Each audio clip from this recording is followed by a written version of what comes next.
వైఎస్ఆర్సీపీ కోటేయాలని ముస్లిం సంఘాలు తీర్మానించాయి. ముస్లిం joint action committee, ముస్లిం ఆలోచన పరుల వేదిక ఆధ్వర్యంలో విజయవాడలో రౌండ్ టేబుల్ సమావేశం నిర్వహించారు. ముస్లిం సమస్యలు, ప్రజాస్వామిక పరిష్కార మార్గాలు అనే అంశంపై చర్చ జరిపారు. ఈ సమావేశంలో ముస్లిం ఉలేమాలు, ఆలోచన పరులు, అడ్వకేట్లు, డాక్టర్లు, ప్రొఫెషనల్స్ పాల్గొన్నారు. తబ్లిక్ జమాతే సహా అన్ని ముస్లిం సంఘాలు వైఎస్ఆర్సీపీకి మద్దతు ప్రకటించాయి. బీజేపీతో పొత్తు పెట్టుకున్న టీడీపీకి మద్దతు ఇచ్చే ప్రసక్తి లేదన్నారు.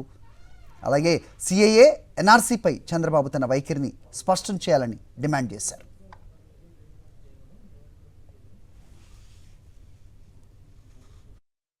బీజేపీ పార్టీతో ఈరోజు చంద్రబాబు నాయుడు పొత్తు పెట్టుకున్నారు.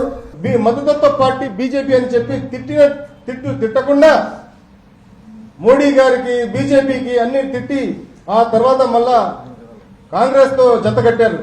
ఈ రోజు మళ్ళా యూటర్న్ తీసుకుని 2024లో మళ్ళీ బీజేపీతో కలిశారు. ఒకవైపు చెప్తారు బీజేపీ నేను రిజర్వేషన్ తొలగిస్తామని చెప్తే ఎన్డీఏలో ఉన్న మీరు ఏ విధంగా మీరు ముస్లిం రిజర్వేషన్లు కాపాడతారు?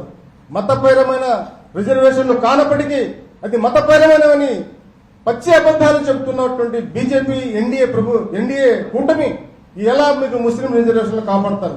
చంద్రబాబు నాయుడిని ఈ సందర్భంగా మేము ప్రశ్నిస్తున్నాం. ఎన్ఆర్సీ, సిఏఏ పై మీ స్పష్టత ఏంటో మీరు స్పష్టం చేయాల్సిన అవసరం ఉంది. ముస్లింలందరూ కూడా దయచేసి బీజేపీ ఎన్డీఏ కూటమి ఏదైతుందో వారికి ఓటు దయచేసి వేయవద్దు. వైసీపీని ఎన్నుకోండి.